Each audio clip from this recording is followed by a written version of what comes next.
Hi guys, it's Minx here, and welcome to another installment of Truth or Lie, the show where I tell a story, and you guess whether my story is true, or am I perhaps telling a little bit of a porky pie, a lie. That was some Cockney rhyming slang for you. I hope you fucking enjoyed. Anyway, last time I told a story about me and a friend of mine called Dean taking some LSD and me having a thoroughly unpleasant trip. Was that story true? According to the straw poll, overwhelmingly many of you thought so. And a lot of you were referencing a video I made on TTT where I talked about that before as a point of reference, as it were. You guys obviously know my video as well. I was actually quite impressed because it is in fact true. And a lot of you were right. As before, there's a straw poll in the link of this video as well, where you can go and vote whether the video story is true or a lie. And here we go. Let's get into this story time, shall we?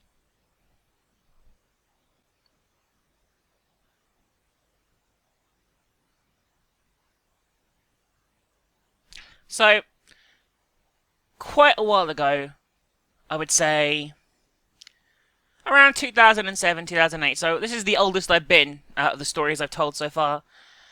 I was a frequent goer to a campsite, shall we say, in the Alps. Those of you who don't know, the Alps are a mountain range that cover, I think, France, Switzerland, a bit of Italy, that sort of area anyway. It might go even further than that. I don't actually know. I'd imagine it covers a bit of Luxembourg too. I don't actually fucking know. But anyway, I was in the French bit. I wasn't fully in the mountains. I was like at the foot of them, you know, as you go up into them, sort of thing. So there was a beautiful backdrop in the distance as the mountains were not too far away. I was near a town called Mâcon, which is a real place, and and yeah, it was a really beautiful place, a really special bit of nature, I would say, with astonishing views and just lovely French countryside all around. And for those of you who don't know, I'm not a big fan of camping. Like, I was something I was forced to do by my parents from quite a young age. Like, my mum and her current husband, or my stepdad at the time, or whatever, would would often drag me out camping, and we'd freeze our asses off, usually in England, if I'm honest with you, get assaulted by various creepy crawlies, and just generally have a pretty shit time in my books. But apparently people do it for fun. And at this point in my life, I had a fiancé that isn't Chrism. This was before Chrism. And we'd both gone to stay at a campsite in this area in France. And the campsite itself was pretty remote. Like, while I said the town was nearby, we're talking about like at least an hour and 40 minutes on the bus to get there. I can't exactly remember how long it was, but you know, but there was still a fair number of people there. People used to come to this place as it was like a place of natural beauty and stuff, and all that. And pitched our tent. There were lots of tents around, and as we were pitching it, this I guess person who like was a member of like the people who run the campsite and like there's like entertainment there and that sort of shit. He comes through and he's like, "Look, we have a bit of a weather warning coming. There's maybe some fairly big storms coming up, so just like be wary of that. Like make sure your tents are fastened down strong. Probably like some high winds and whatnot." And we were like, "All right, we've been here before. This is the second time we've been here. Been here before, and we did have some pretty bad weather, but you know our tent survived. A little pretty shit tent, if I'm honest with you, did survive. So we weren't overly worried." And everyone around us were like, yeah, we'll be fine. So day progressed as normal. Did a bit of looking around the gorgeous French countryside.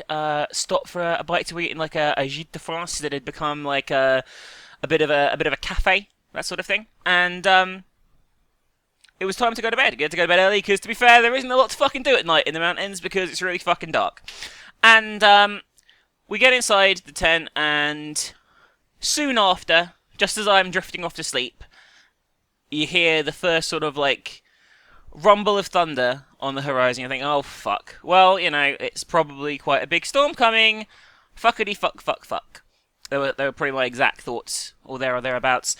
And looking outside, peeking out through the tent flap, you can see lightning is starting to light up the sky as well. Some pretty impressive lightning. I don't think I've ever seen lightning really like it ever since. It was ball lightning, from what I recall, and the sky was magnificent, but it was getting ever fucking closer, and sure enough, soon you hear like the wave of rain coming. I don't know if you guys have experienced like really heavy storms before, but you can hear you can hear it like a wave of rain coming across like the countryside. It's like whoosh, and then suddenly it's pissing it down with an incredible amount of vitriol, and you're just like in a tent thinking, fuck. The tent's getting wet, but it's fine. As long as I don't touch the sides, water isn't going to come through. It's just going to piss it down. There's lightning. Okay, lightning's a little bit scary. Thunder is really fucking loud, too. I'm actually a little bit scared of thunder, actually. But, you're thinking, fuck, it's okay. Both of us are in there thinking, fuckity fuck, fuck, fuck, shit, fuck. Cunt. And, there's one big problem with this storm, more than anything else, is the fucking wind. Like, tents can do pretty well against water. I mean, if it's not like an insane amount of water, tents be pretty waterproof. It's like what they're usually built for. But wind, not so much. And as I'm constantly like peeking out the front of the tent because I'm kind of like morbidly intrigued to see what's going to happen to the rest of the people in the campsite, you see one tent like getting properly uprooted. Like one side's already collapsed. You think, oh fuck, and it's pretty. I mean, it's not like a life or death situation, obviously, but you're thinking, fuck, you unlucky bastards, And soon afterwards, our tent starts to sag a little bit. Whether it's the combination of the water and the wind at the same time, it's starting to come up at one end. You're thinking, oh fuck, should we go outside and put it in? But then there's the lightning and the thunder, and that's pretty scary. And I'm a massive wuss when it comes to lightning and thunder, and I wasn't going outside. And it was pretty bad. It was pretty bad. The tent was starting to sag. Water was getting into the tent. And then suddenly, with a whoosh, the tent is, I would say, completely uprooted. And we're kind of, like, being blown along a little bit. Not, like, sort of, like, catapulted down the fucking mountainside or something like that. But, we're sort of merging with other tents. And it's bumpy. And we're being dragged along by the wind. And, honest to God, actually, I haven't had that many terrifying experiences in my life. There are a few that were, considerably more terrifying than this, where I was, like, genuinely concerned for my life. But this was pretty scary, and it was even more scary when our tent collided with other tents, and you could feel other people through the walls of your tent, but you couldn't see them. All you could just hear is cursing in French and German, and just general fucking chaos, as the tents collectively merged into a giant fucking ball. At the bottom of this sort of like a hill where the tents had been pitched, there was a wall. So the wall, we weren't going further than the wall. The storm wasn't big enough to break a fucking wall down. This wasn't like a fucking American storm or something like that. This was just a really big thunderstorm. And in a ball, where it's sitting at the bottom of the fucking hill, and it's just like flailing limbs, fucking tent, desperately trying to find where the fucking entrance to the tent is so you can actually get out, because it's probably better than sort of like being in this ball of wet shit. And eventually getting out as a storm, fortunately, was coming to an end. Like, storms are pretty abrupt. I'm sure some of you will testify to this in the comments. In mountain ranges, storms can, like, come and go like that. And this whole thing lasted, I would say, about 7 or 8 minutes. It was pretty quick. But looking up, the tent site had just been completely fucking destroyed. And it sounds pretty funny. Like, if you can imagine, like, just a ball of, like, swirling Europeans, and mud, and just generally bad language. It sounds pretty funny. It probably was if I'd been watching it. If I'd been watching it as a bystander that was unaffected by the storm, I probably thought it was fucking hilarious. But this wasn't, to me, was hilarious. That whole time, I must admit, I was probably shitting myself. And it's, ever since then, while I was already wary of thunder and lightning, I was already a little bit afraid of it. Like, now it's something I'm genuinely scared of. Like, I just have visions of the swirling blackness of the tent and people yelling and just general calamity when thunder and lightning comes. Ever since then, and I know it's kind of silly, but I'm pretty spooked by thunder and lightning as a result of that night, even though it may sound pretty funny on paper.